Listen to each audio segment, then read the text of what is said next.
بسم الله الرحمن الرحيم.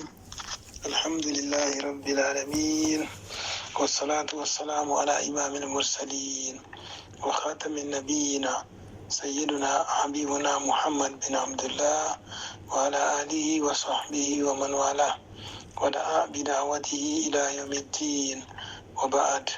السلام عليكم ورحمة الله وبركاته. Today is Tuesday, the 14th day of the month Zulhijjah of the year 1445, according to the Hijrah calendar, which corresponds to the month of June, the 20th, 2024, according to the Gregorian calendar. Our hadith for this day was reported by Abu Huraira, and whose hadith content is as follows. An Abi Huraira radiyallahu anhu qala Rasulullah sallallahu alayhi wa sallam, المسلم أخو المسلم لا يظلمه ولا يخذله ولا يكذبه ولا يحقره التقوى هاهنا، ويشير إلى صدره 3 مرات بحسب امرئ من الشر أن يحقر أخاه المسلم. رواه Muslim. Our hadith of the day was reported by Abu Huraira, and whose real name is Abdurrahman bin Sakhr al-Dawsi. May Allah subhanahu wa ta'ala be pleased with him and all the other companions of the Prophet saying this: المسلم أخو المسلم لا يظلمه ولا يخذله ولا يكذبه ولا يحقره التقوى هاهنا، ويشير إلى صدره 3 مرات بحسب امرئ من الشر أن يحقر أخاه المسلم. A Muslim is the brother of a Muslim.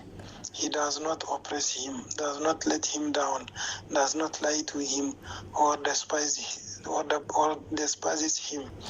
At-taqwa, this means the piety, is right here, and he showed his chest 3 times.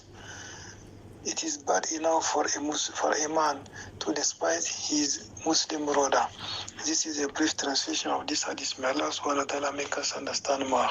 So, dear brothers and sisters in Islam, through this hadith, the Prophet assures us that the Muslim, wherever he is the brother of another Muslim without difference of ethnicity, race, country, or language, as long as he practices the same religion as you, namely Islam. Therefore, it is not permissible for a Muslim to oppress his Muslim brother, nor let him down, nor lie to him, nor despise him. It is therefore necessary to know that the fear of Allah subhanahu wa ta'ala is found in the heart. It is enough for a man to despise his Muslim brother. May Allah subhanahu wa ta'ala make us understand more. I pray to our Lord that He may place us among His best servants who listen to the words and work with the best of them. Where we have said right and correct, may He be pleased with us, and where we have erred, may He forgive us. I also pray to our Lord that He may forgive all our Muslims, that may He have mercy on them. And those of us who are still alive, may He make us live a pious life. May He make us die in full faith. May He not hold it against us, and may death be a total rest for us. Muslims who are experiencing difficulties in life like debt, worries, grief, poverty, illness, etc., may Allah subhanahu wa ta'ala help them, for to Him belongs the solutions to all problems.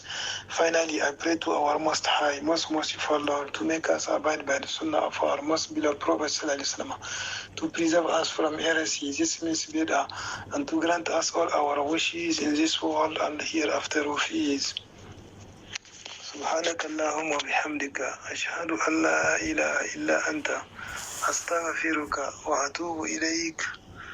السلام عليكم ورحمة الله وبركاته.